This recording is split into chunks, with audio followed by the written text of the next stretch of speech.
Buenas noches, queridos amigos de Milenio 3. Estamos ya en la recta final de esta temporada, la 11ª, en el 10º aniversario de este programa que trae temas que creemos que siempre están cortados por el patrón de lo interesante, porque, por ejemplo, en este 2012, el futuro. Seguro que es uno de los términos más buscados. Precisamente esta noche y no otra, esta noche tenemos una encuesta, una estadística que hemos encargado a Diego Marañón, que se desenvuelve como pez en el agua en las redes, y hemos querido preguntar cómo está el estado del misterio, de todo lo que compone el concepto misterio en la red hoy. Seguramente 2012, fin del mundo, será uno de los términos más buscados. El otro, estoy seguro, futuro, como siempre. ¿Qué pasará en el futuro?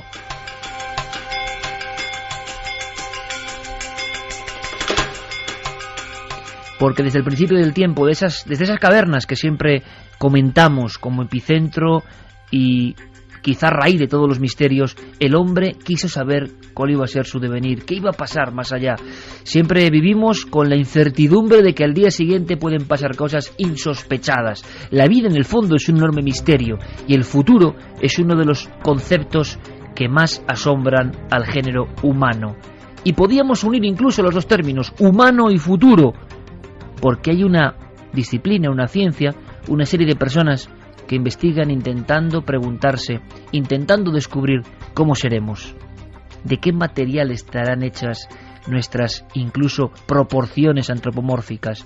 ¿Habrá elementos de la electrónica, de la tecnología que nos ayuden? ¿Nos convertiremos en cyborgs? Todo eso con luces y sombras, viene siendo comentado a través de otro término que nos interesa y que esta noche vamos a intentar desbrozar para todos vosotros. Ese término sorprendente, enigmático, es transhumanismo, el ser humano del futuro. Y yo pienso que hay que prestar muchísima atención. Carmen, buenas noches. Buenas madrugadas, Iker. Porque en esto estamos todos metidos, no es una cuestión exógena, ajena. Hay cosas que si contásemos a tu bisabuelo o a mi bisabuelo, bueno, no lo creerían, imposible tener esta misma pantalla aquí enfrente, pero cosas ya que incluso forman parte de nuestro cuerpo y de nuestras posibilidades. Se habla de inventos increíbles, se habla de la visión casi de Superman, se habla de memorias acoplables a nuestro cerebro para saber todos los idiomas, todos los conocimientos, se hablan de trajes que parecen propios de los superhéroes, y todo eso que nos parece ahora increíble es igual de increíble que estas pantallas con información de todo el mundo hace 20 años. Sí, ¿Qué está pasando? Algunos de ellos están ya aquí. Eso de la invisibilidad que todos decíamos, una capa para hacernos invisibles. La capa de pues Harry Potter. Que ya existe la capa de invisibilidad. Y hay un montón de cosas que veíamos en las películas de ciencia ficción que se están convirtiendo en auténtica realidad. De todo eso vamos a hablar. Precisamente en la radio, en otro lugar, en este programa Milenio 3, nació un concepto y un homenaje. Era visado para el futuro. Repentinamente yo recordé las emisiones ya de los años 70 de un maestro de la televisión, Luis Miratvilles, que hablaba de eso, visado para el futuro. De ahí Santiago Camacho, con su habitual inteligencia, construyó una sección de televisión donde íbamos contando lo que estaba por venir. Y era sorprendente, era alucinante. Lo que estaba por venir superaba en muchas ocasiones a cualquier tipo de historia fantasmagórica, y sin embargo muchas eran científicas. Esta noche hablamos de transhumanismo y hacemos este especial Ciencia y Misterio visado para el futuro.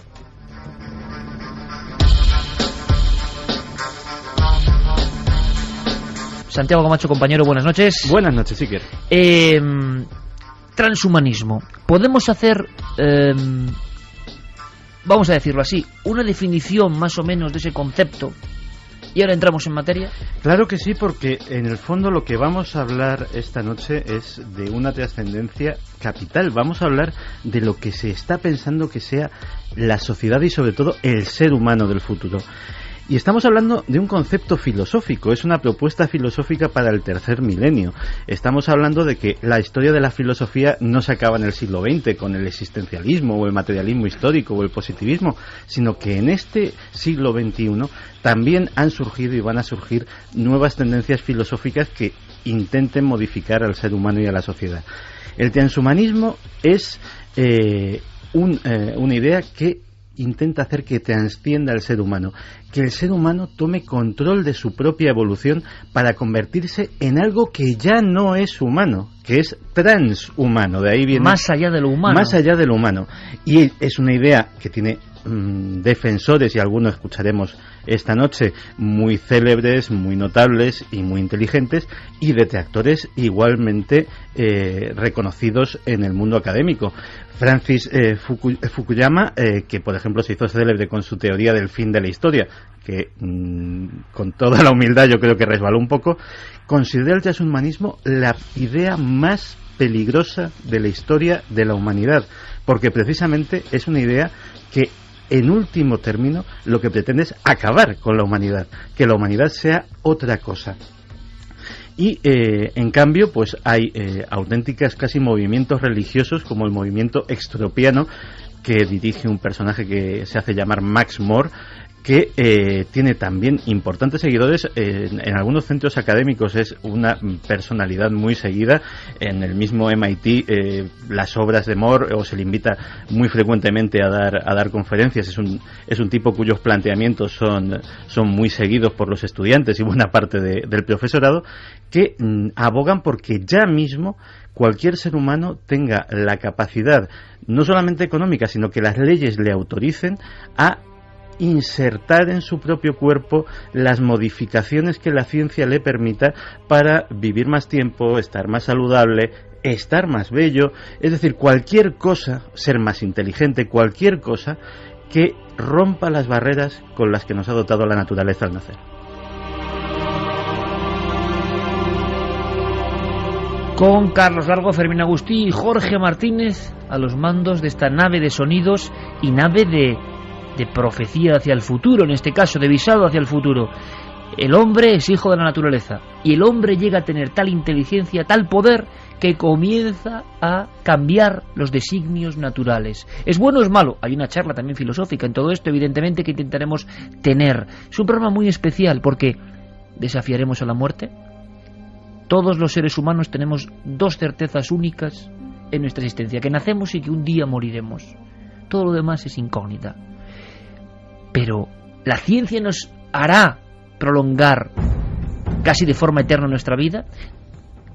El elixir de la eterna juventud científico existe. Tendremos capacidades, desafíos que hoy nos parecen increíbles. Bueno, creo que el programa va a ser una auténtica aventura.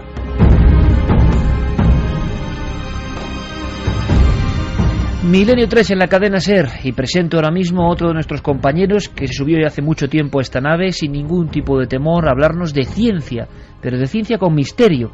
Y así como es José Manuel Nieves bestia negra, muchas veces defendiendo sus postulados como debe ser para muchos creyentes, yo creo que es un elemento y un pilar importantísimo, porque la evolución de este programa hace que tengamos que tener todos los pareceres. Claro, siempre desde el respeto y siempre desde la conciencia de la emoción por investigar. José Manuel Nieves es periodista, director del área científica de ABC, donde expone reportajes y lo demuestra diariamente, sensacionales, maravillosos, con la misión de que nos enamoremos del conocimiento y de que el misterio no está lejano, está ahí. Claro, tenía que estar en este programa junto a Santi Camacho, como por el Carmen y yo que íbamos a aprender, como espero todos vosotros, amigos y amigas, para contarnos qué está pasando en este visado al futuro y en el transhumanismo. José Manuel, ya casi terminando temporada, ha sido un placer compartirla contigo. Igualmente. Un fuerte abrazo, bienvenido. Muchas gracias, buenas noches, Iker. Porque muchas veces, y está pasando, los temas de la ciencia, cada vez que teníamos una imagen a veces un poco densa, un poco alejada del común de los mortales. Y sin embargo, últimamente la ciencia, gracias a la divulgación, nos está trayendo cosas, elementos que son puro misterio. Y en este caso, fíjate, con el hombre. Yo te lanzo la primera pregunta. ¿Tú crees que lograremos el reto, el gran reto de la naturaleza, de la muerte? ¿Lograremos retrasarlo o incluso, dicen algunos, superarlo? Mira, yo creo... Esto del transhumanismo, que es una corriente filosófica, como ha explicado Santi perfectamente, ¿no? Yo creo que estamos siendo mejorados prácticamente desde que existimos como especie, y estamos siendo mejorados de dos maneras. Estamos siendo mejorados por la propia naturaleza, vía un mecanismo que es la evolución, es decir, estamos mejor preparados a vivir en los sitios en los que vivimos, que hace muchas generaciones o que hace miles de años, y luego por los propios seres humanos. El ser humano, como cualquier criatura viviente, lucha por sobrevivir, por imponerse al medio. O sea, desde los primeros cazadores prehistóricos, cuando conseguimos comer carne por primera vez, cambiamos nuestros cuerpos y conseguimos una fuerza y una potencia que de otra manera no tendríamos ingiriendo proteínas. O sea, hicimos ya el salto de un tabú que, es decir, que estaba ahí, ¿no? Exactamente, ese perfeccionamiento, entre comillas, artificial, creado por nosotros mismos, es consustancial, yo creo, a la naturaleza humana. ¿Qué es la historia de la medicina? Sino la historia por ir viviendo más cada vez, la historia de la alimentación, mejorando. No tenemos más que ver nuestros jóvenes de ahora que nos sacan la cabeza, o sea, nos damos cuenta en el transcurso de una vida. En los años 50, 60, los españoles eran bajitos y apretados. Ahora mismo tenemos los mejores jugadores de baloncesto, estamos a la altura de los europeos del norte. Es decir, eso también es modificación. La medicina ha salvado y sigue salvando un montón de vidas, prolongando un montón de vidas. Sigue permitiendo a los seres humanos vivir con enfermedades que ayer les hubieran matado y hoy no, pueden convivir con ellas. Y luego está la tecnología. La tecnología, evidentemente, también aplicada a todo esto que te digo, porque el desarrollo de alimentos es una cosa complicadísima. El desarrollo de instrumental médico, ahora mismo nos pasa, tenemos un dolor de cabeza, nos pueden hacer un escáner, que eso es física aplicada, o sea, es física cuántica. Nos están bombardeando con electrones, es decir, lo que hace el CERN en Suiza, en pequeñito, lo hacemos en los hospitales con fines curativos y con fines de perfeccionar, ¿no? Ahora, me gustaría simplemente, que luego lo comentaremos, dejar lo que he apuntado al principio, el tema de la evolución. Nosotros estamos intentando vivir en otros planetas. Imaginémonos por un momento que ya estamos viviendo en Marte. Las personas, si hubiera una colonia humana en Marte, cosa que es bastante probable que suceda en un futuro no muy lejano, esos seres humanos que vayan allí van a cambiar físicamente de una manera brutal y muy rápida. En muy pocas generaciones, esos terrestres adaptados a vivir en Marte no podrán volver a la Tierra porque se romperían, porque las condiciones de ese planeta, tal es la fuerza de la evolución puesta en marcha. Si consiguiéramos vivir alguna vez en Júpiter, imposible porque es un planeta gaseoso, lo digo solo por la enorme gravedad que tiene, nos bajaríamos de estatura enormemente. Nos ensancharíamos muchísimo porque la gravedad es muchas veces más fuerte que aquí en la Tierra, y si consiguiéramos vivir allí y nos trajéramos a un señor de Júpiter 5 o 6 o 10 generaciones después, aquí sería un superhombre capaz de levantar un coche con una mano porque lo necesitaría para vivir allí donde está. ¿Qué quiero decir con esto? Que nosotros somos una fotografía, una instantánea dentro de una película. Somos un fotograma de esa película. Y esa película está en movimiento. Y nosotros estamos en movimiento. El transhumanismo lo que dice es que tenemos que forzar esa máquina. Que tenemos que ser capaces de mejorarnos artificialmente. Pero ahí digo yo, aplicar el más o el menos común de todos los sentidos, que es el sentido común. La evolución, que es la fuerza que realmente nos hace cambiar, lleva por lo menos 3.700 millones de años convirtiéndonos de bacterias a seres humanos. Todos los procesos que ha habido en el interior de los seres vivos hasta este momento todavía no los conocemos. Tocar ahí, yo siempre lo comparo, es como un mono con una pistola. No sabemos muy bien a dónde nos puede llevar, por eso entiendo todas las críticas que hay al transhumanismo. No sabemos a dónde nos puede llevar porque no conocemos la materia. Es un salto, José Manuel. Primero te agradezco la posición y este maravilloso discurso, porque se cuentan muchas cosas. Un día hay que hacer un gran debate sobre misterios de la evolución, pero claro, es como si ese salto no es natural, sino que es un salto que va demasiado rápido, un poco como la cultura que hoy tenemos hoy en día, y podemos intervenir en cualquier momento, de conseguir todo de una manera rápida. Exactamente. ¿Verdad? Y ahora la tecnología nos ayuda. Vamos a hacer una cosa, José Manuel, y por supuesto esto también es un debate entre vosotros. Me gusta saber vuestras posturas, que seguro que pueden ser compartidas o no por los espectadores, pero ejemplos muy breves, Santi, en flasazos de algunas cosas del transhumanismo que nos pueden sorprender muchísimo. O sea, el transhumanismo sueña con cosas como ¿cuáles?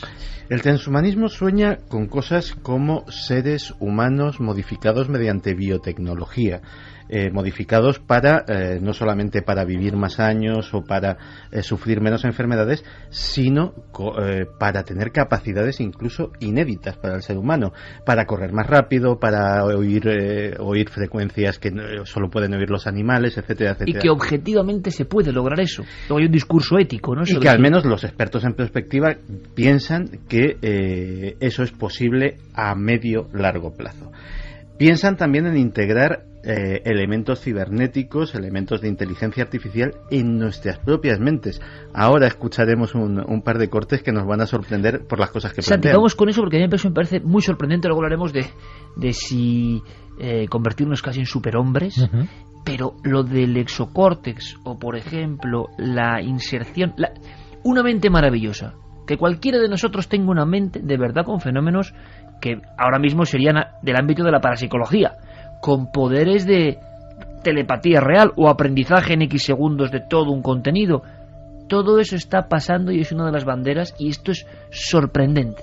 Sí, porque básicamente todos, por ejemplo, dicen los transhumanistas, ahora mismo hace unos años llevábamos una PDA, muchos de nosotros, ahora la práctica totalidad llevamos un smartphone, un teléfono inteligente, en el cual hemos volcado mucha de nuestra vida, al cual confiamos parte de nuestra memoria, no solamente nuestra agenda telefónica, sino a veces, pues si te gusta el cine, no tienes ya que memorizar en qué actor salía en qué película, directamente en tu smartphone dices, mira, este salía en esta y en esta. No te molestan, está empezando a modificar nuestros hábitos de memoria. Claro, porque lo tienes en la mano, que nuestra es un salto sí. tan impresionante. Yo me acuerdo hace poco tiempo en una comida con un amigo precisamente de esto. Estábamos hablando de no sé qué cosa de teatro y de repente, pum, inmediatamente pues eso, coges el teléfono y lo miras tal, y nos quedamos mirándonos un momento dado y nos dijimos, se llama Fernando, Fernando, ¿tú te acuerdas de cuando teníamos dudas? Oh, qué bueno eso. Sí. Pero cuidado con ese salto, José Manuel, y le hemos hablado muchas veces, ¿verdad, Carmen?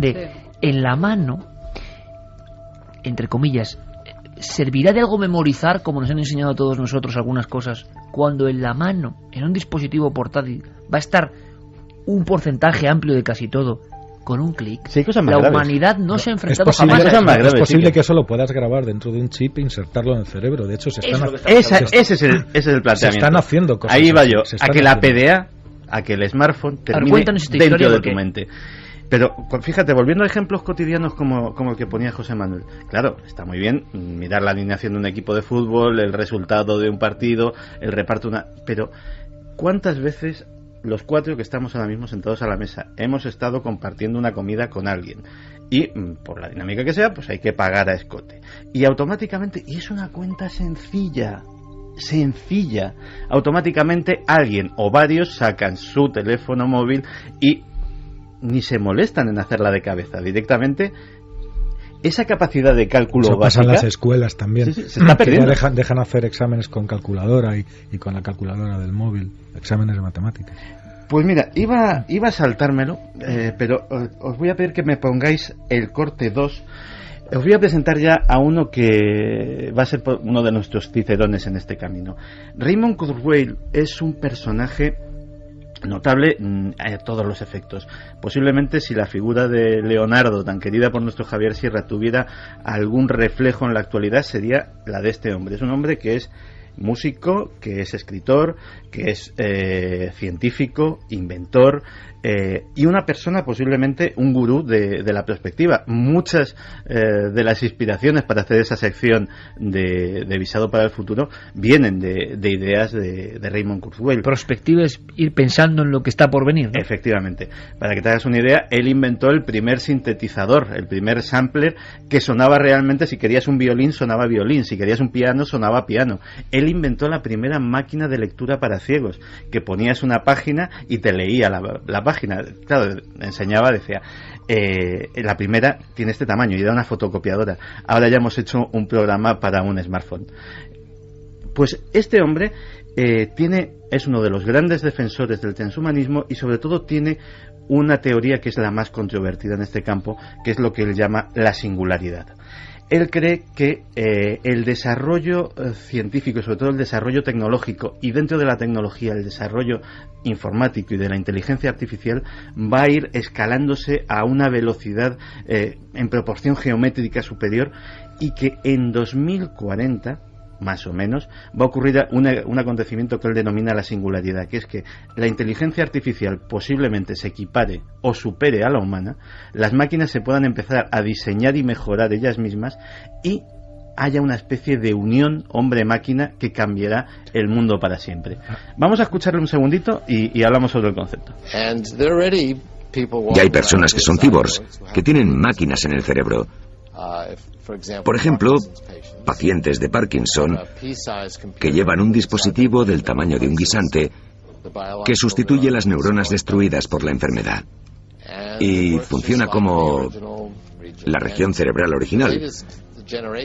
Y la última generación de este implante cerebral, ahora están en la 4ª generación, permite descargar nuevo software para el ordenador en el interior del cerebro desde fuera del paciente.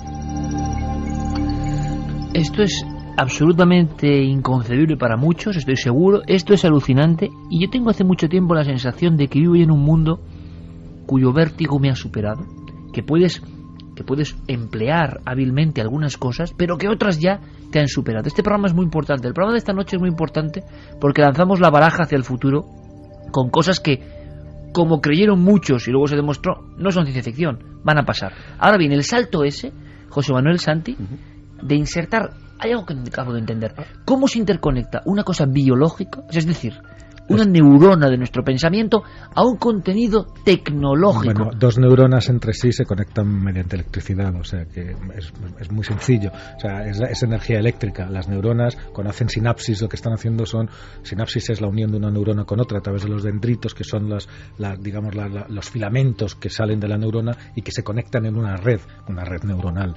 Entonces, en nosotros, igual que hemos hecho pues con los aviones imitando a los pájaros, aquí no hemos hecho, al hacer redes neuronales, no hemos hecho más que imitar a la naturaleza, y un ordenador no es más que una imitación cada vez mejor de la forma de funcionar de nuestro cerebro. ¿Y llegará ese momento, José Manuel? No solamente llegará, sino que decía Santi que llegará un día en que los ordenadores sean más tal. Bueno, nosotros tenemos dos tipos de capacidades. Tenemos la capacidad lógica y la que no es lógica. Entonces, en capacidad lógica los ordenadores ya nos ganan mucho. O sea, son capaces de hacer cualquier operación matemática compleja en milisegundos, y nosotros necesitamos mucho tiempo. Son capaces de ganarnos al ajedrez, son capaces de todo lo que sea lógica, ya nos han superado hace mucho tiempo. Porque en un principio, José Manuel, y esto me parece interesantísimo todo, o sea, hubo ese reto, esa especie de equiparación con Deep Blue, ¿os acordáis? Sí, ¿no? ¿os acordáis de esos? Máquina contra jugador, y de repente la máquina ya empezó a ganar. Permitidme una pequeña anécdota.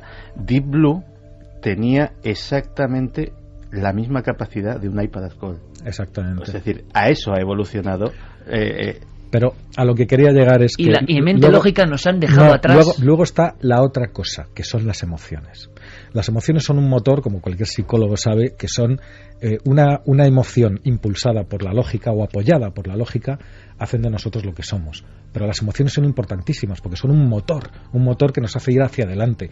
La curiosidad, ¿cómo le enseñas la curiosidad a una máquina? ¿Cómo le enseñas el amor a una máquina o el odio? ¿Cómo se lo enseñas? Pues bueno, eso se está haciendo y hay las nuevas generaciones de pensadores de máquinas, de creadores, de diseñadores, están intentando dotar a los ordenadores de capacidades humanas, de diálogo con las personas. Miedo, ¿no? Ya ha habido diálogos muy importantes entre máquinas y personas. ¿Qué me dices? Diálogos puros en los que los dos aprenden el uno del otro y el ordenador aprende del ser humano y el ser humano del ordenador. Me acabas de marcar de gallina. Ha habido diálogos y el ordenador, además, basándose en su lógica X, ha logrado tener respuestas coherentes. Ha logrado tener una información bastante precisa sobre el estado de ánimo de la persona con la que está hablando. Y entonces de lo que se trata es precisamente de conseguir que además reaccione en consecuencia. Es decir, el ordenador de mañana, y todavía no estamos hablando de transhumanismo, sino de cosas que vamos a tener en nuestras casas dentro de poco tiempo, cuando entremos en casa sabrá si estamos enfadados, si tenemos fiebre, si hemos tenido un mal día, si venimos alegres, si hemos comido mucho o poco. lo sabrá todo. Porque... ¿Y eso no da un poco de miedo? No, porque eso es... los ordenadores en sí también te dan un poco de miedo. Eso es una cosa que está hecha a nuestro servicio. Y para los ordenadores dotados con sensores de temperaturas, tú pones el dedo y él ya sabe tus pulsaciones, la composición sanguínea que puedes tener en ese mismo momento, te mira a las pupilas y sabe tu estado de ánimo. Es decir, puede aprender de ti. Eso ya se sabe, eso ya hace bastante tiempo que se sabe. Sabes que incluso se ha utilizado sistemas parecidos en los aeropuertos, los utilizan ciertas autoridades, que ha habido bastante polémica, para detectar en la multitud a un tipo malintencionado que se cree que va a hacer un atentado. Eso en los aeropuertos, sí. En muchos aeropuertos europeos y norteamericanos, eso funciona ya. Funciona a través de una cámara sencillamente, hay detectores de mentiras por expresiones faciales, por gestos de los ojos, por sudoración, por una serie de indicadores que te dicen a este tío deténlo y pregúntale, porque es sospechoso. La semana pasada presentaban un robot que comenzaba a hablar. Vamos a ver, le enseñaban a hablar, era como si tuviera entre 6 y 12 meses, y entonces ese robot, según las palabras que tú le dijeras, él no tenía nada programado. Según lo que tú le dijeras, él iba haciendo sílabas y uniendo palabras, empezaba a hablar como un bebé, aprendiendo como un bebé. A eso voy precisamente, pero no solamente entonces, que las máquinas sean capaces de leernos nuestro lenguaje gestual, nuestras características físicas y eso ya se sabe, eso ya se hace. Ahora lo que se está intentando es ir más allá, que la máquina sepa interpretar eso y responder a eso, y no solamente de una forma fría y mecánica, sino cambiando la interfaz. Es decir, con un rostro humano que sea capaz de hacer expresiones. Hay toda una línea de investigación que ya en se robótica, ha presentado además un robot humanoide que pone los mismos... Tiene hasta la barba. Lo hemos visto en la tele, un robot hablando con una niña, y la niña no sabía que era un robot. Claro, hay una frontera que la niña no sabía que era un robot. Sabía que era un robot. Hay una frontera que... Hay un par de escenas que has contado que me han puesto los pelos de punta, ¿eh? Pues espera, que está gorda. Hay una frontera que todos los informáticos consideran que será cuando se rebase ya ese nivel, que es lo que se denomina el test de Turing. El test de Turing lo diseñó Alan Turing, que es uno de los pioneros de la informática, y era básicamente que decía, si un ordenador puede engañar a un 30% de las personas que interactúan con él y creer que están chateando, que están hablando con una persona, básicamente esa inteligencia artificial se puede considerar genuina, se puede considerar auténtica inteligencia, porque ha pasado ese baremo. Todos los años se convoca un premio bien dotado económicamente, al que informáticos de todo el mundo llevan sus prototipos, llevan sus programas para someterse a el escrutinio de una serie de expertos y ver si consiguen, de expertos muy versados, que se saben todas las trampas y de hecho les mezclan humanos para hacer la prueba. Pues bien, en la última edición el 26% de los expertos fueron engañados. Quedó solo un 4% para pasar la barrera en la cual esa inteligencia artificial se puede considerar genuina.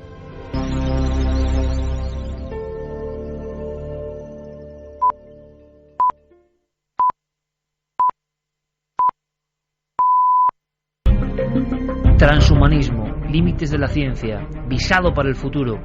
Muchas personas me dicen, ¿qué miedo da el tema X de la casa que pasa no sé dónde? O el aparecido. No, a mí esto es lo que... Ha habido 2 o 3 escenas ya que, como soy humano, y seguramente humano primitivo comparado con lo que estamos contando, a mí me ha producido un escalofrío un par de cosas que han comentado nuestros amigos. Y nosotros vamos a seguir, hay que saberlo todo de este campo maravilloso y a la vez terrorífico. Porque José Manuel nos contará, José Manuel Nieves, el umbral también, ¿no? Hay un momento en que una cosa es aprovecharse de lo externo y otra es, ¿verdad, Santi? Implementar eso o convertirnos en híbridos entre tecnología y carne. Pequeña cosa. Me decía Carmen, a través de un aparato tecnológico, esta tableta que ya forma parte de nuestras vidas, como para explicárselo a los antiguos, ¿no? Y todo en un dedo. Como decía José Manuel, cuando teníamos dudas, ¿no? Ahora pulsa Carmen con su huella dactilar y sale una información donde hay dos hombres, parecen dos hombres, pero no lo son. Gemelos. Y es como una foto muy gráfica para lo que estamos contando. Sí, además el titular dice robot humanoides listos en 10 años.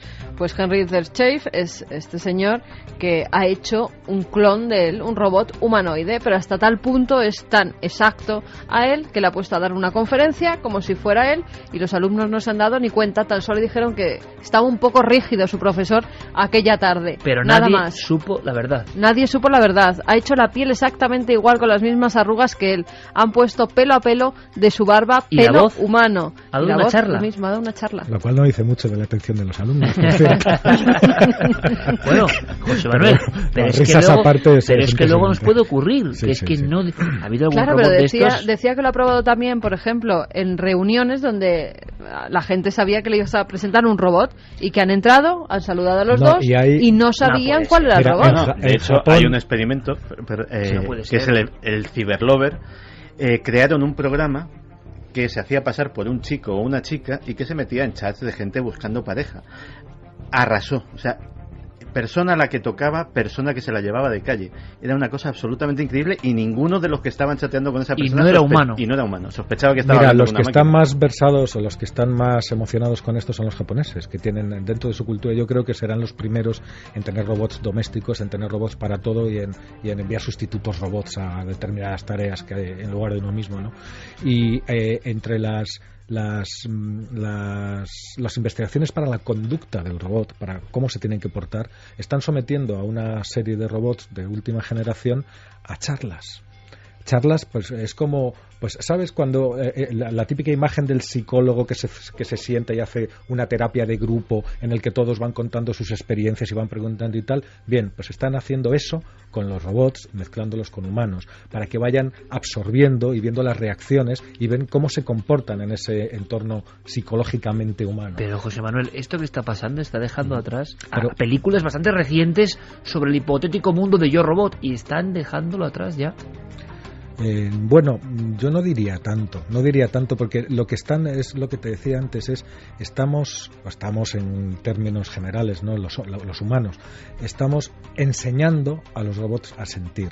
Luego tienes toda una parafernalia de películas y libros de ciencia ficción que te dicen lo que podría pasar cuando eso Sí, suceda, ¿no? la eterna rebelión, ¿no? Sí, que sí, claro, el adolescente que se revela, que es una cosa normal, cuando ellos lleguen a la edad, a la etapa de adolescente y se rebelen contra sus creadores, contra el padre, ¿qué tal? Tenemos el cine lleno, ¿no? Pero a lo mejor no es necesario llegar a eso. Pero que de lo que no me cabe ninguna duda, porque además ya lo tenemos ahí, y hay incluso algún laboratorio sobre robótica y sobre inteligencia emocional de robots muy bueno en España, hay alguno muy bueno en Barcelona, que si quieres podemos hacer alguna cosa con ellos, ¿no? Que están enseñándoles emociones a los robots, a controlar sus emociones, a medir sus emociones. Pero José Manuel, permíteme, esto es como el gran salto que pensábamos inconcebible en nuestro sentido espiritual y ético. ¿Por qué?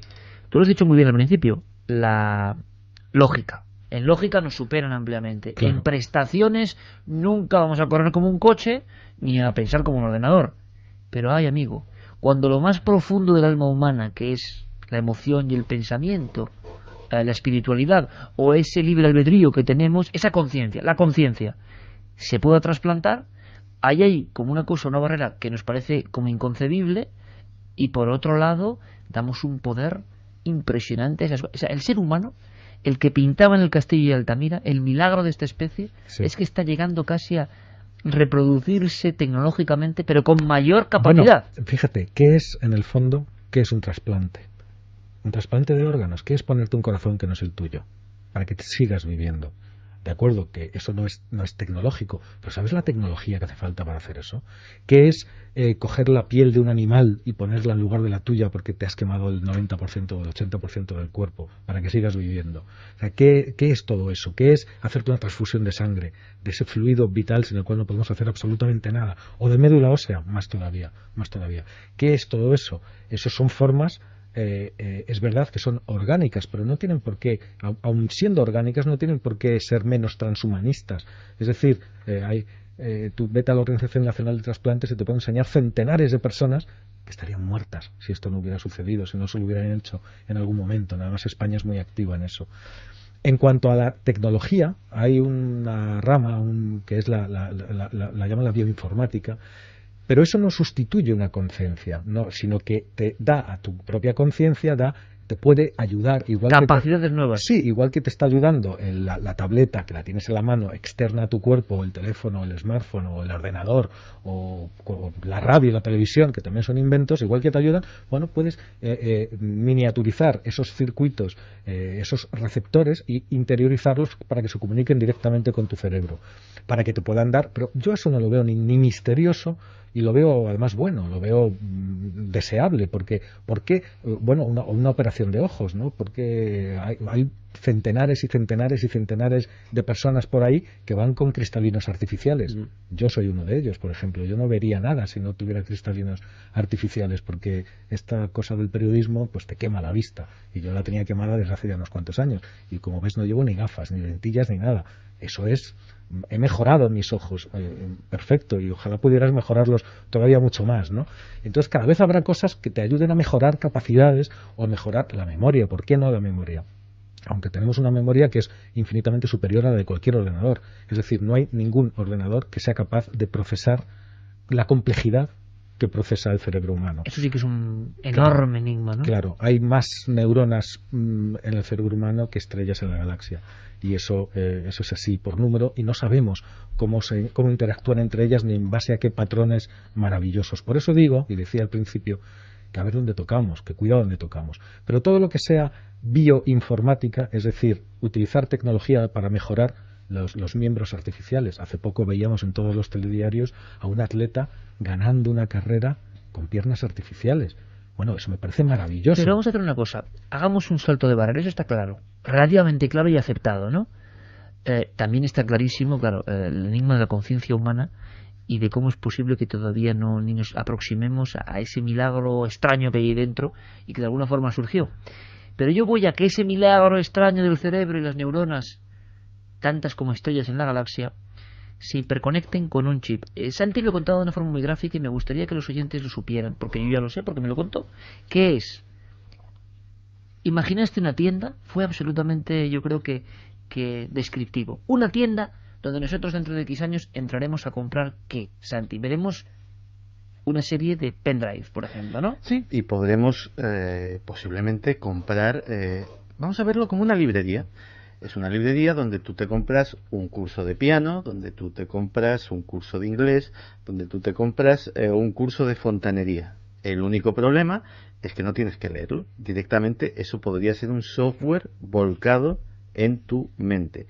Gracias a esos sistemas de bioinformática de los que nos estaba hablando José Manuel. Eso es lo que hacían en Matrix. Efectivamente, pero también eso puede conducir a nuevos peligros y hasta a nuevas adicciones sociales o nuevas formas de sociedad. Pero eso estamos en el umbral de conseguir los dispositivos para conectar memoria en nuestro cerebro. Se está trabajando. El gran problema ahora mismo es que Matrix es un buen ejemplo. En Matrix lo que se estaba pensando es en un enchufe, algo directamente que conectase el exterior con el sistema nervioso central y poder hacer ese volcado. Eso es dificilísimo.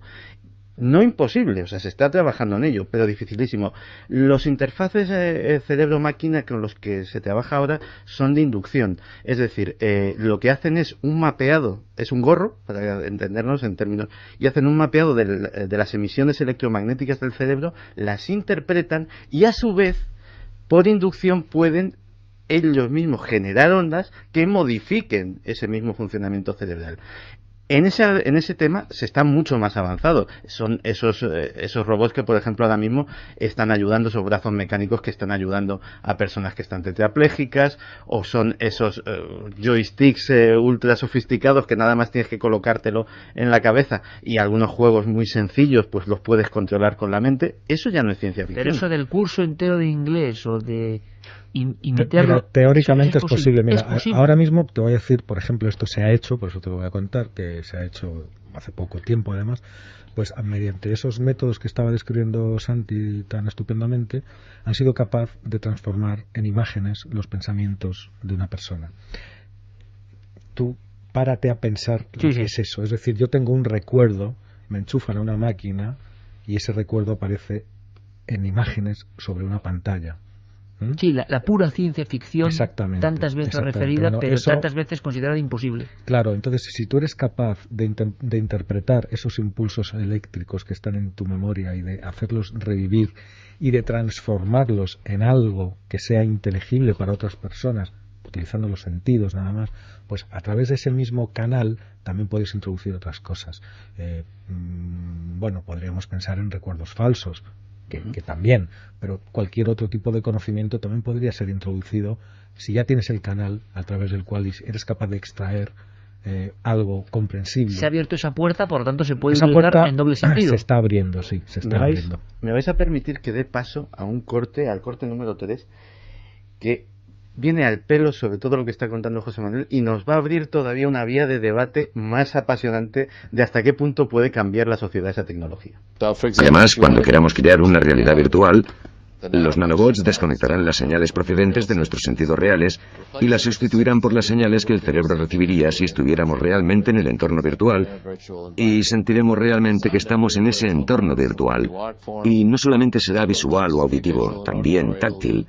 Implicará todos los sentidos, tan real como la realidad. Y no tendremos por qué tener el mismo aspecto.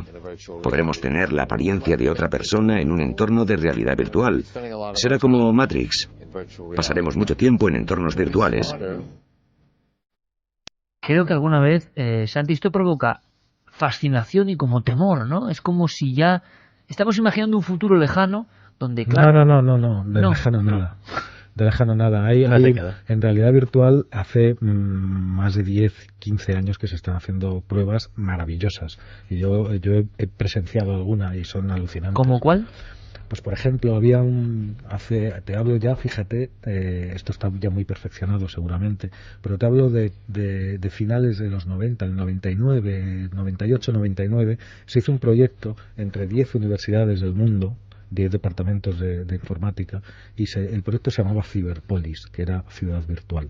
Entonces lo que habían hecho ha sido crear un entorno en el cual se poblaba con avatares. Los avatares son esas figuras que no son nadie, pero muchos de esos avatares sí respondían a personas físicas que estaban en su avatar. Entonces estabas conectado a través de un ordenador, en aquel entonces era con un casco y unos guantes para reproducir el tacto, y tú te movías en ese entorno en una ciudad que tenía sus calles, sus parques, sus edificios, sus tiendas. Tú podías tener tu propio apartamento.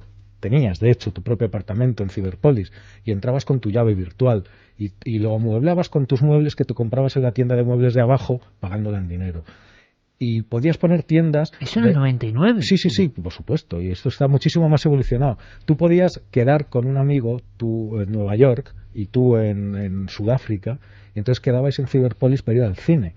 Y entonces tu avatar se entraba de la mano del otro avatar, se sentaban juntos en el cine en Cyberpolis, y mediante el guante táctil tú podías tocarle y hacerle gestos con tu cara y hacerle lo que te diera gana y ver la película y comentarla en el momento.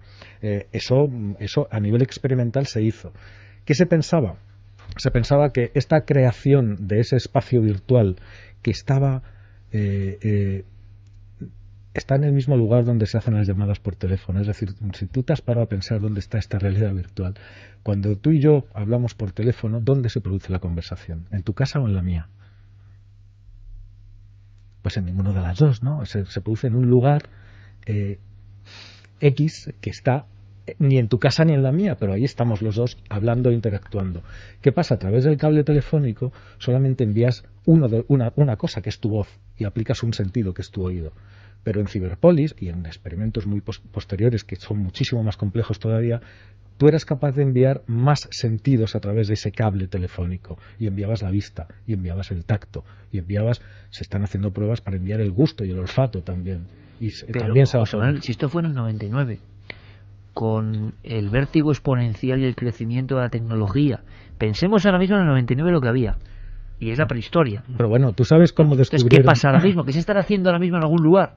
Pero mira, por ejemplo, vamos a ver, ¿tú sabes te acuerdas del desastre del Challenger? Del Challenger hablo, no del Discovery, ¿eh? ¿En 86? Sí, mucho antes. Bueno, pues una de las cosas que hicieron para averiguar dónde estaba mal fue hacer un modelo virtual del Challenger Y los ingenieros de la NASA, con sus cascos y su tal, se metieron en el programa, que era un calco exacto del transbordador espacial, y con herramientas, martillos, alicates virtuales dentro de un espacio virtual. Se metieron en la nada. Sí, se metieron en la nada y estaban dentro de la nave, que la podían ver, circuitos, exactamente todo, y descubrieron el fallo y lo repararon. Y al repararlo, al hacer esa reparación, eso queda grabado en un programa que después, cuando se aplica a la construcción real de nuevas naves, ya no tiene ese fallo. Y en medicina lo mismo, también se hace, para localización de tumores. Tú imagínate a un cirujano dentro de una habitación vacía haciendo cosas, tú le ves moverse como un loco, pero él lo que está es dentro de tu cuerpo personalizado, está buscando tu pequeñísimo tumor de 2 milímetros y lo está encontrando, y con un láser virtual lo secciona, lo corta, lo arranca y no te toca ni una sola célula que te dañe. Entonces eso queda grabado en un programa, luego se introduce dentro de un robot y el robot te opera exactamente igual que ha hecho el cirujano en tu realidad virtual.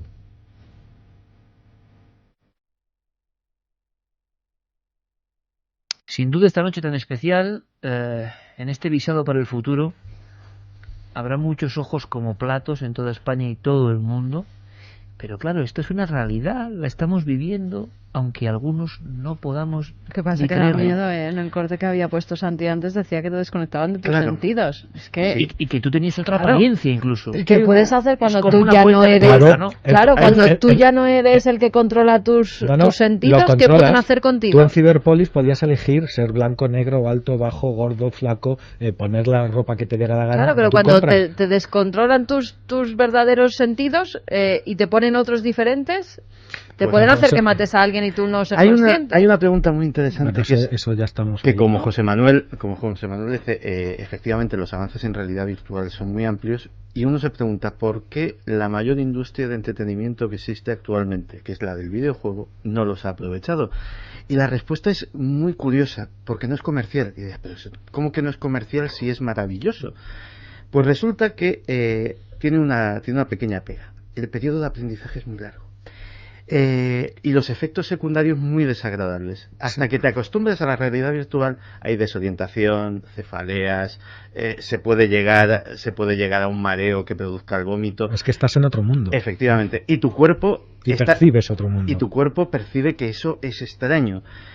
Con el tiempo, y la gente que tiene que trabajar como operadores en entornos de realidad virtual, pues evidentemente tienen que experimentar un entrenamiento, aclimatarse, y luego pues lo hacen como si fuera una segunda naturaleza. Pero claro, dile tú a un cliente que busca entretenerse que para pasárselo bien se tiene que pasar 20, 30, 50 horas de aprendizaje, de aclimatamiento, pasan poniéndose realmente enfermo, con lo cual la industria del videojuego de momento lo tiene un poquito aparcado. Sin embargo, imagínate lo que es la industria ahora, que todo está en la nube, todos los contenidos, tanto escritos como audiovisuales, está todo en la nube. Tú imagínate tiendas virtuales en las que, por ejemplo, los discapacitados son los que están allí, y las personas que no tienen movilidad o que no funcionan bien en el mundo real, allí pueden ser absolutamente normales. Es decir, recuerdo, por ejemplo, volviendo a Ciberpolis, que habían hecho una serie de gestos con la mano que tú podías volar. Entonces, si tú hacías así, levantabas un dedo hacia arriba, entonces te elevabas sobre toda la ciudad, y si hacías así, indicabas así con el índice, ibas volando y planeando y bajabas al sitio que querías, ¿no? Era maravilloso, era maravilloso. Es verdad que en aquel entonces los gráficos no eran tan perfectos, pero es una cuestión de renderización. Claro, que ahora mismo serían indistinguibles de la realidad. Prácticamente sería indistinguible. Pero imagínate esa tienda grande virtual para ir a comprar música o para ir a comprar cine, y luego te lo descargas, ¿no? Atendido por personas reales. Pero estamos llegando a un momento en que esa especie de sueño de la realidad es realidad, no es realidad, está paralela a nosotros, es un mundo donde ocurren acciones y tienen lugar sensaciones y pensamientos, pero no es exactamente. Vamos un poco más allá, todavía. Cuando el hombre, Biblia del transhumanismo, llega a incorporar estos elementos dentro de su propio ser. Había varios ejemplos muy concretos, Santi. Decía José Manuel lo de la visión y el ojo. Bien, una cuestión terapéutica, sanitaria, digamos. Pero claro, ¿y qué pasa cuando ese ojo es capaz ¿de qué? De tener desarrollos milagrosos, y uno se acopla a un ojo que le da auténticos poderes sobrenaturales. ¿Se está trabajando en eso también? No, se están implantando ojos biónicos. Hay personas que de otra forma estarían completamente invidentes, que a día de hoy pueden, gracias a ojos biónicos que son carísimos de momento, pueden ver bultos, distinguir colores, incluso leer letras de cierto porte y distinguirlas. Los expertos dicen que eso ahora mismo evidentemente es un parche que a esas personas les soluciona la vida de una manera increíble, es eso o la ceguera, pero que dentro de muy pocas décadas la capacidad visual de uno de esos ojos biónicos será exactamente igual a la humana, y que en poco tiempo después posiblemente estén en condiciones de crear algo mejor, de crear ojos con teleobjetivo, de crear ojos con infrarrojos, etcétera, claro, y etcétera. para los oídos lo mismo. El implante coclear. Claro, para los oídos lo mismo. Está la tele llena de anuncios de cosas que te colocas en el oído y escuchas lo que no oyes cuando con el oído normal, eso, ¿no? Implantado dentro de tu oído, claro. Sí, claro, pero claro, todo eso, a mí todo eso me parece muy bien. Todo ¿Para eso, qué nos incluso vamos? ese tipo Pero, de extensiones, ¿no? Sí, son todo ventajas, es decir, es como antes para saber la hora tenías que mirar al sol o calcular las estrellas, ahora miras desde hace 100 años miras a la pulsera, a la mano, y tienes un reloj, ya ni eso, miras al móvil y ya lo tienes, es algo por lo que nadie se preocupa. Si a ti te quitan el móvil y el reloj, probablemente te cueste mucho trabajo saber en qué hora estás. Bueno, pues antes estaba hablando incluso también, no sé dónde lo he leído o lo he escuchado, los síndromes de abstinencia incluso cuando no le quitan un móvil. Sí, claro, claro, estamos dependiendo depositando tantas funciones y tantas capacidades que al final te privan de eso de repente y te cuesta. Bueno, yo todo eso te digo me parece muy bien. Ahora, hay otra cosa que contempla el transhumanismo que yo tengo ya más dudas, ¿no? Que es la genética. Evidentemente la genética, que es otro gran campo del conocimiento y que ya sabemos, conocemos las letras del alfabeto, pero no sabemos formar palabras, ni frases, ni mucho menos, ¿no? Ni por supuesto escribir libros. Conocemos las letras del alfabeto, pero sabiendo las letras del alfabeto tenemos a un señor o a un niño que apenas sabe leer y tenemos a Shakespeare. Es decir, la diferencia es gigantesca, ¿no? Entonces tenemos que saber cómo esas letras se combinan y cuáles son las mejores formas de que esas letras se combinen para crear mensajes que pueden ser bellos o no. Entonces, si nosotros empezamos a mezclar esas letras, diría que casi al azar, es para decir, hacer probaturas, claro, ¿no? sin conocer muy bien qué es lo que estamos haciendo ni qué consecuencias puede tener para la frase siguiente o para la palabra siguiente, que al final son funciones, pues podemos acabar muy mal, y algunas de las críticas al transhumanismo van por ahí. ¿Y crees que se está haciendo en algún lugar? Lo decíamos hace unos instantes. Con animales sí se hace, por supuesto. Hay un experimento que es fascinante, que es que los genetistas en ratones empezaron a modificar un gen, el NR2B, que codifica un tipo del receptor del glutamato que sabían que tenía cierta influencia en el desarrollo cerebral. De los sujetos resultantes, el más prometedor le llamaban Dewey, porque había una serie que se llamaba Dewey Browser, doctor en medicina, que era un niño que iba a la facultad, un niño superdotado. Y era un ratón superdotado, y sabían que tocando podía hacer cosas absolutamente impensables. Un ratón con supermemoria. Sí, sí. Y saben, ese gen lo tenemos los seres humanos. El problema, no saben qué sucede en un ser humano si tocan ese gen. Sucede lo mismo. El problema es que, por ejemplo, suceden cosas que van asociadas. Se aumenta, y en el ratón en cuestión lo detectaron, se aumenta el umbral del dolor muchísimo. O sea, mejor dicho, se disminuye. Es decir, cosas que tú no sientes como dolorosas, empezarías a sentirlas como dolorosas, como un efecto. Pues a lo mejor simplemente que te agarren la mano un poquito más fuerte de la cuenta, pues o cualquier otra cosa, o que te hagan una caricia. Sí. Es decir, es lo que te digo, nosotros conocemos las letras, pero no sabemos formar palabras. De repente han hecho ese cambio, tienes supermemoria y cualquier cosa te duele. Claro, por ejemplo, pero o cualquier cosa te puede pasar, ¿sabes? O que vete a saber, si es que nosotros somos eso, somos una construcción complicadísima de eso. Es decir, toda la información que nosotros somos nosotros mismos la tenemos dentro de cada una de nuestras células, dentro del núcleo celular está nuestro ADN, ahí está toda la información para construir otro nosotros, y lo tenemos multiplicado por billones de veces, y cada vez que una célula se divide en dos, cosa que sucede todos los días miles y miles y cientos de miles de veces, esa información se vuelve a dividir en dos copias idénticas, ¿no? ¿Qué ¿Qué hacen esos genes? Cuando se descifró el genoma humano, que fue un hito maravilloso de la ciencia humana, nos llevamos una gran sorpresa. Primero porque había 3 o 4 veces menos genes de los que se esperaban para el ser más complejo de la creación, que es el ser humano. Y resulta que tenemos los mismos genes que la mosca de la fruta, que no es nada compleja, es complejísima. Lo que pasa es que no somos tan diferentes. Las diferencias no estriban tanto en el número de genes, sino en lo que son capaces de hacer esos genes. ¿Qué hacen los genes? Codifican proteínas. Y las proteínas son las que cumplen las funciones concretas dentro del organismo. ¿Qué ocurre? Que un gen colabora con otro gen para hacer determinados tipos de proteínas que sirven, ¿no? Exactamente. Eso que se llama el proteoma, estamos muy lejos todavía de conseguirlo. Muy lejos. Por eso quizá José Manuel sigue estando esa barrera, porque Carmen lo preguntaba antes de hacer este tema, y es una cuestión que siempre ha sobrevolado, surge en los medios de vez en cuando, y nos preguntamos, ¿en algún lugar habrá otro nosotros? Es decir, el asunto de la clonación, hemos hecho algún programa hace muchos años ya, en estos 10 de Milenio 3, como que desaparece, como que es políticamente incorrecto. Siempre preguntaba si en algún lugar habrá un clon real. Claro, porque yo creo que es que seguro que ya tiene que haber. Luego nos enteramos de los experimentos que hacen 50 o 100 años después, que es cuando salen a la luz, y cuando en el programa lo hemos tocado muchas veces, qué burradas hacían, ¿no?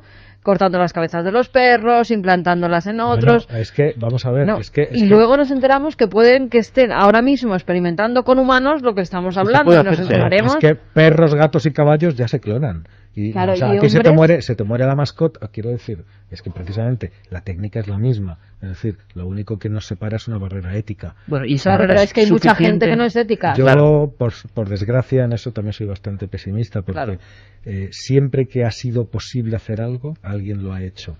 Y somos así. O sea, que puede haber clones reales, José Manuel, humanos en algún lugar.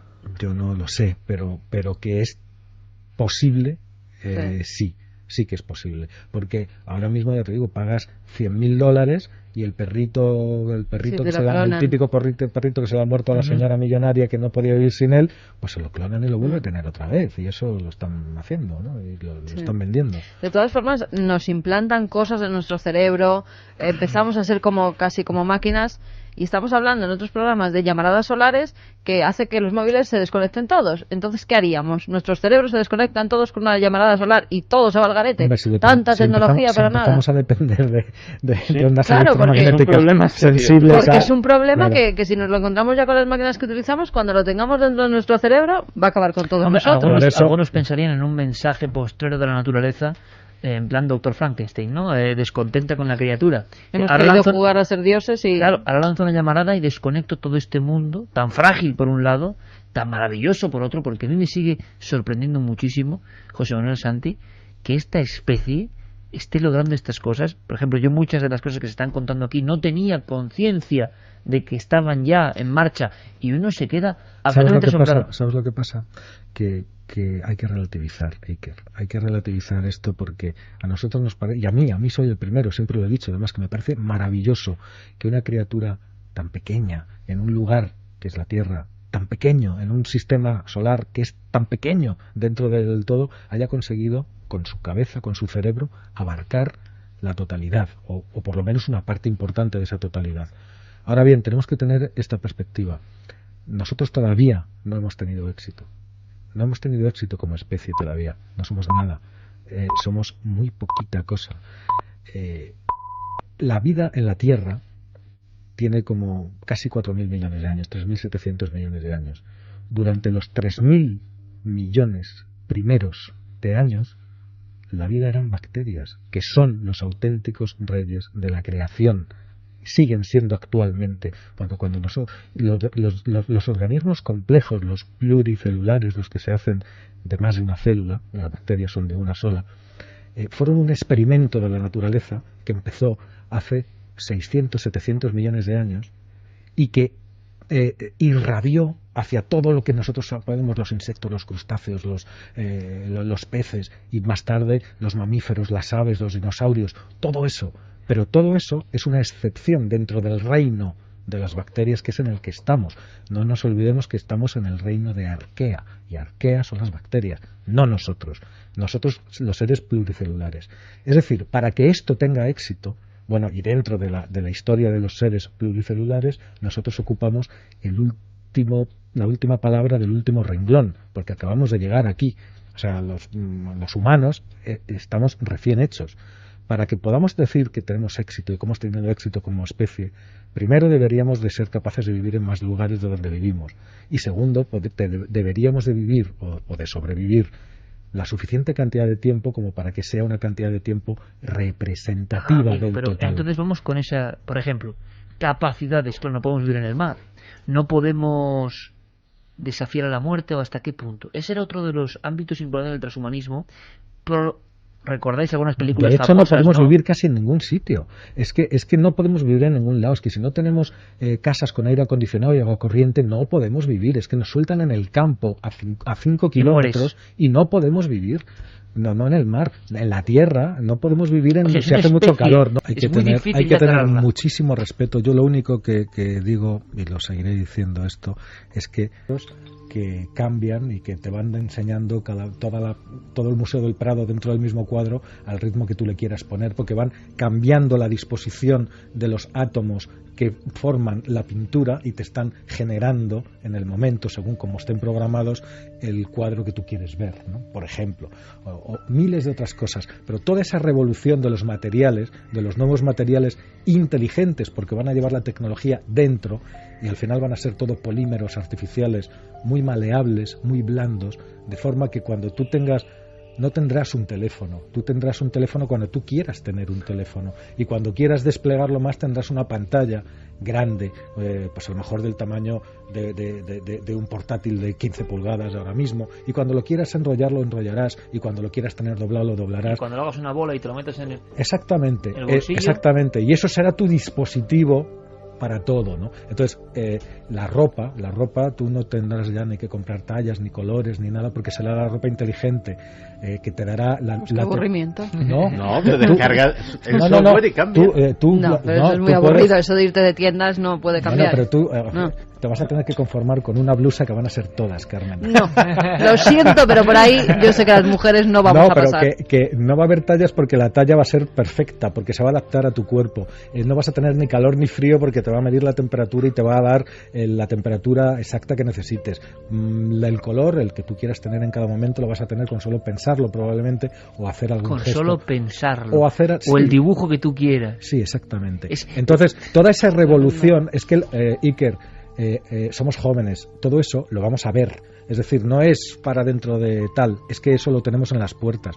En una década estamos viendo esto que te estoy diciendo. En una década lo vamos incluso a comentar. Y yo lanzo otra pregunta en esta especie, nunca mejor dicho, visado para el futuro, que seguramente Carmen y yo, más como oyentes y muy interesados, pocas veces tantas sorpresas en un mismo programa, ¿no? Sorpresas hasta para los arquetipos de pensamiento que tenemos dentro, porque hay cosas que dices, es inconcebible, o sea, no puede ser, y te cuentan cosas que tú no estás preparado para entenderlas, pero ya están. Y la gran pregunta es, todo el mundo está muy interesado, 2012, fin del mundo, esa es la gran cuestión, ¿hacia dónde va esto? La opinión de nuestros dos expertos, ya casi como colofón.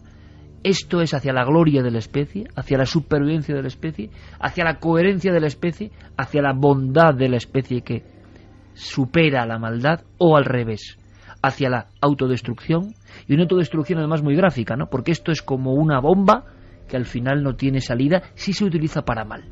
Depende de nosotros porque vamos a tener las herramientas para hacer el mundo... Claro, depende de nosotros, ya lo sabemos, pero tu opinión personal, tal y como ves el panorama y lo que conocemos del ser humano. Personalmente puede traer una conmoción social increíble, es decir, por primera vez el ser humano va a tener la capacidad de modificarse como individuo, pero de modificarse como individuo a niveles muy íntimos, es decir, de dejar... Por ejemplo, de dejar de ser tímido o de tener celos tomándose una pastilla. Es decir, de modificarse lo que es en tal vez cosas que no entendemos, en su propia esencia. No es posible. Sí, o sea, al final se acabarán localizando los neurotransmisores que determinan prácticamente todas las emociones y, yo quiero vivir perpetuamente enamorado. Pues posiblemente alguien lo sacará legalmente o como droga ilegal, un neurotransmisor que te tendría perpetuamente en ese estado tan bonito. Ilegal y penalizado mucho, tendría que ser, vamos. Sí. Hablamos de un cambio radical, no en tecnología, no en genética, un cambio en las leyes de la vida. En las leyes de la vida, pero es que hemos estado hablando de cosas muy físicas, pero por eso he puesto ese último ejemplo, es decir, no solamente de nuestro cuerpo ni de nuestro cerebro entendido como hardware, como maquinaria, sino de nuestras propias emociones. Posiblemente nos sucederá que dentro, igual que un ciudadano del siglo de oro, si se presenta ahora mismo en la Gran Vía, pues realmente, posiblemente enloquecería.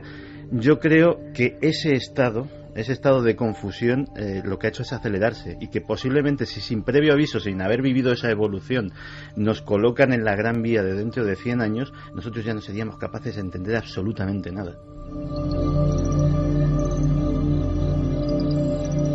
Programa de filosofía de la ciencia y del futuro, y lanzando muchas ideas. El colofón, José Manuel, ¿hacia dónde va todo esto?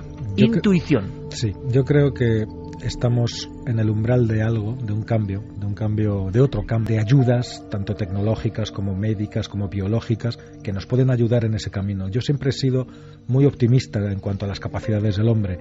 Espero que seamos capaces de superar esto, porque de eso no lo hemos contado, pero la Tierra se nos acaba.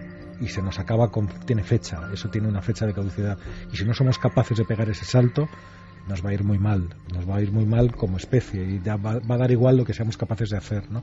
Porque vamos a estar en un mundo yermo y muy desierto y muy muerto, ¿no? Entonces estamos en ese momento, y toda esta tecnología, todo este transhumanismo nos tiene que ayudar, nos tiene que servir para ser mejores y hacer ese cambio radical que necesitamos para seguir en este universo. Desafiando la profecía. Nosotros hemos hecho este debate y esta puesta, este arsenal de nuevas ideas impresionantes. Nosotros no lo conocíamos. Estoy seguro que muchísima gente tampoco lo conoce. Son cosas que quedan como fuera, que aparecen de vez en cuando en los medios de comunicación, pero que no son muy habituales. No profundizamos en ellas, no tomamos conciencia de lo importantes que son y que ya están aquí. Fíjate, o sea, que aunque tú no quieras, ya están aquí. A mí, con todo lo que han contado, me ha llevado a pensar. Nosotros excavamos tumbas de hace 3.000, 4.000 años y nos encontramos con ajuares preciosos, llenos de oro, de momificaciones perfectas. Cuando abran nuestras tumbas se van a encontrar con silicona, con chips y con plástico. O sea, va a ser una conmoción total, ¿no? Pues sí. Fíjate, unas cosas tan bonitas que se descubren y las que se van a descubrir con toda la tecnología que tenemos nosotros. Unos dispositivos, seguro, que serán como un mensaje, como una botella de cristal hacia el futuro, y que quizás no se puedan interpretar. La sensación es que estamos viviendo un tiempo de aceleración, ¿verdad? Constante. El transhumanismo solo es una pieza más. Yo quiero agradecerte, José Manuel Nieves, pues toda esta temporada y la demostración gráfica. Ahora vamos con muchas más cosas que comentaré enseguida. Ahora viene Diego Marañón con su estudio y tendremos dramatización, o sea, un poco de todo, antiguo, moderno. La red es importante, haremos un repaso de los misterios en la red, ni más ni menos, que además indican muchas cosas y que generan mucho debate. Pero quiero agradecerte, José Manuel Nieves, que además hace poco hice mi propia estadística, y el doctor Cabrera y José Manuel Nieves y después Enrique de Vicente son los visitantes más asiduos de Cuarto Milenio esta temporada. Hice la pequeña estadística porque vamos a hablar de estadísticas del misterio. Y eso significa que José Manuel, no solo como debatiente, sino como portavoz de la ciencia, pero con esta apertura de miras, con este entusiasmo, con esta sorpresa, esta fascinación, pues ha encajado perfectamente, y que la ciencia tiene sitio habitual en la nave del misterio, porque pocas cosas tan sorprendentes, tan maravillosas, tan misteriosas. Así que yo te agradezco toda la labor, José Manuel. Muchísimas gracias, y que continuemos y que desafiemos a la profecía, de verdad. Ahí estamos. Gracias, muchos más éxitos. Feliz verano, compañero. Feliz verano. Gracias. Atentos al sol, por cierto, y a sus llamaradas, que seguimos con tanta precisión y tanta noticia. Nosotros enseguida regresamos después de los servicios informativos, y ayer se me ocurrió eso: encargarle a Diego Marañón, nuestro hombre de la red, un estudio. ¿Cuáles serán los términos que más inquietan al gran público mundial? ovnis, profecías, fin del mundo, tormenta solar. Luego haremos apuestas. ¿Cuáles son los divulgadores sobre los que más se busca en el mundo o en nuestro país? ¿Qué temas de los que hemos tocado han llegado a calar más según la estadística? ¿Qué temas están muriendo? ¿Qué temas ya no tienen ese interés? En fin, yo creo que va a merecer muchísimo la pena. Es el gran estudio estadístico Diego Marañón como colofón a esta sección que él ha ido protagonizando esta temporada, Milenio Red. Pero es que la red, sus números, las descargas, las audiencias, generan un mapa. Y ese mapa va a ser el mapa del misterio, que seguro nos va a hacer aprender muchísimas cosas. Continuamos de inmediato en Milenio 3.